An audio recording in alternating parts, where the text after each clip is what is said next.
সুপ্রিয় দর্শক, আসসালামু আলাইকুম। নিউজ 24 মিডিয়ায় রাতের সংবাদে আপনাদের স্বাগতম। প্রথমেই জানিয়ে দিব একটি আপডেট, ভয়ঙ্কর চাঞ্চল্যকর সংবাদ। শুরুতেই জানাবো 17,000 টাকায় বিক্রি হলো নবজাতক। ইউনূস সরকার যখন গরিবের রক্তে ব্যবসা করে। আরও জানিয়ে দেব 1971-এর রণাঙ্গনে সাহসী যোদ্ধা সকিনা বেগমের মৃত্যুতে গভীর শোক প্রকাশ করেছেন। থাকছে বিস্তারিত। আরও জানিয়ে দেব জিএম কাদেরকে সরাতে তৎপর জাতীয় পার্টির জ্যেষ্ঠ নেতারা। থাকছে বিস্তারিত প্রতিবেদনে। এবং সর্বশেষ জানিয়ে দেব বিএনপি এখন রাজনৈতিক দল নয়, তারা এক একটা মব ব্যাটালিয়ন। থাকছে বিস্তারিত। এতক্ষণ শুনছিলেন সংবাদ শিরোনাম। পুরো খবর পেতে ভিডিওটি শেষ পর্যন্ত দেখুন। সবার আগে সর্বশেষ আপডেট খবর পেতে চ্যানেলটি সাবস্ক্রাইব করে পাশেই থাকুন। এবারে বিস্তারিত। 17,000 টাকায় বিক্রি হলো নবজাতক। দারিদ্র বাড়ে ইউনূসের সরকার যখন গরিবের রক্তে ব্যবসা করে। 17,000 টাকায় একটি প্রাণ বিক্রি হলো না, এটি কোনো কল্পনা কাহিনী নয়, এটি বাংলাদেশের বাস্তবতা, যেখানে হাসপাতালের 12,000 টাকায় বিল মেটাতে গিয়ে এক হিন্দু নারী নিজের সদ্যজাত সন্তানকে হাতে তুলে দিয়েছেন একটি মুসলিম দম্পতির হাতে পেয়েছেন মাত্র 5,000 টাকা। ধর্ম নয়, টাকা ছিল এখনকার একমাত্র সত্য। এই ঘটনা দেশ জুড়ে সৃষ্টি করছে চরম হতবাক ও বেদনাদায়ক প্রক্রিয়া। আর এই মানবিক বিপর্যয়ের পেছনে যে নামটি অনিবার্যভাবে উঠে আসছে তা হলো মোহাম্মদ ইউনূস ও তার ইউনূস সরকার। উন্নয়ন নয়, ইউনূসের দারিদ্র শোষণ মডেলেই দেশের বাস্তবতা। যখন দেশের কোটি মানুষ দারিদ্রে হাবুডুবু খাচ্ছে, তখন ইউনূস ও তার প্রজেক্টে ভরপুর এনজিও জোট ও হাজার কোটি টাকা বিদেশ থেকে এনে সুদের জালে আটকে ফেলেছে দেশের প্রান্তিক জনগোষ্ঠীকে। মাইক্রো ক্রেডিটের নামে যে দারিদ্র দূর করার গল্প শুনেছিলেন, বাস্তবে তা রূপ নিয়েছে সর্বগ্রাসী দাসত্বে। চট্টগ্রামে এই ঘটনা তা প্রমাণ করে। এখনকার সন্তানকে বাঁচাতে মা বিক্রি করে সন্তানেরই মানসিকতা, এবং এর মৃত্যু শুধু অর্থনৈতিক নয়, এটি রাজনৈতিক শোষণের ফল। ইউনূস সরকার মানেই পরিকল্পিত দারিদ্রীকরণ। এই 17,000 টাকায় বিক্রি হওয়া শিশুটি কেবল একজন মানুষ নয়, এটি ইউনূসের অর্থনৈতিক দর্শনের মৃতদেহ।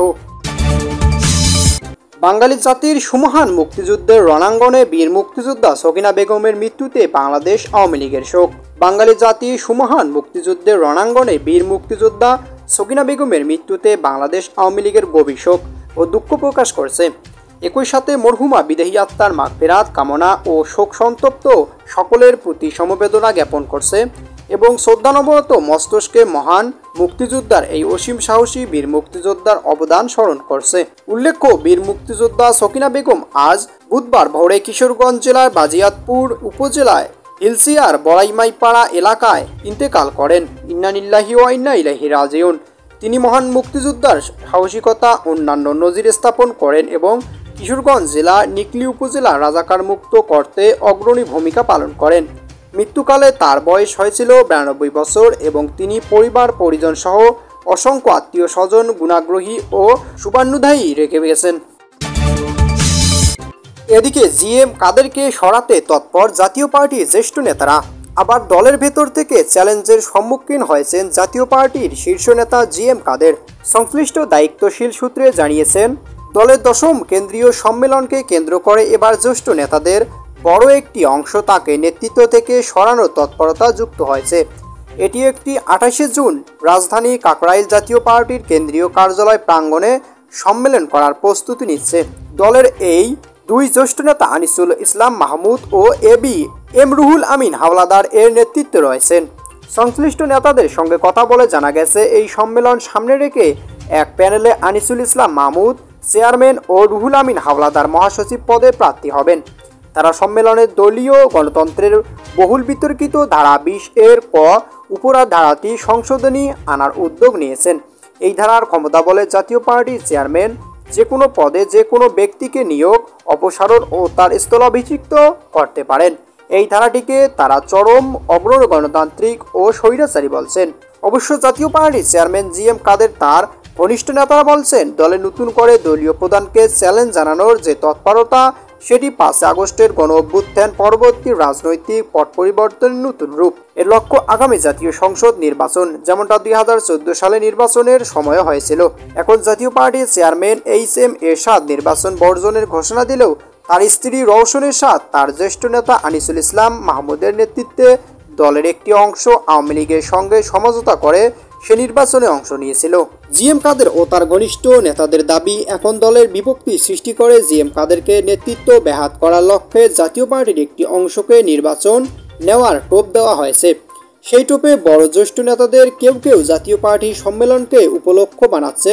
তারা দলীয় গণতন্ত্রকে 20 ধারার ক উপধারাকে নতুন করে সামনে আনছে। অথচ এই নেতারা দলীয় গণতন্ত্রকে মেনেই এতদিন জাতীয় পার্টির রাজনীতি করছে।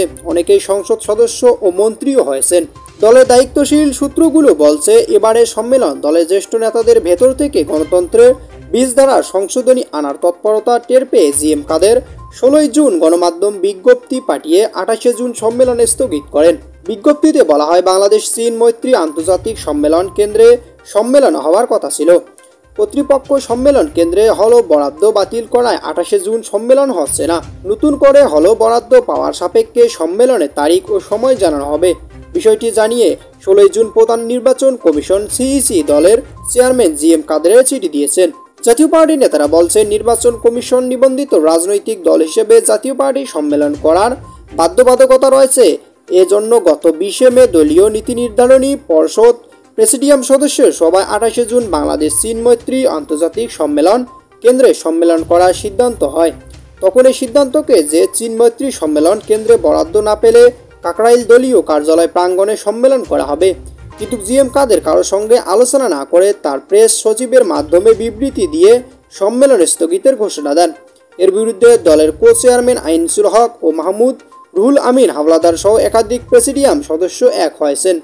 এর সঙ্গে যুক্ত হয়েছেন রওশন এরশাদের সঙ্গে থাকা আরও কিছু নেতা, যাদের বিভিন্ন সময় জিএম কাদেরের দলীয় পদ থেকে বহিষ্কার ও অব্যাহতি দিয়েছিলেন।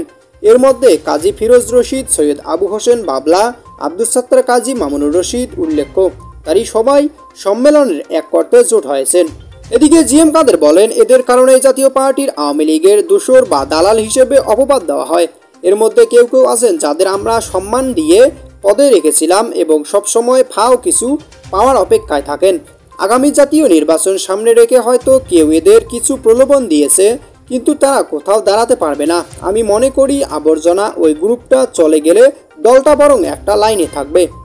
অবশ্য 5 আগস্টে গণ অভ্যুত্থানের পর থেকেই জিএম কাদের রাজনৈতিকভাবে চাপে রয়েছেন।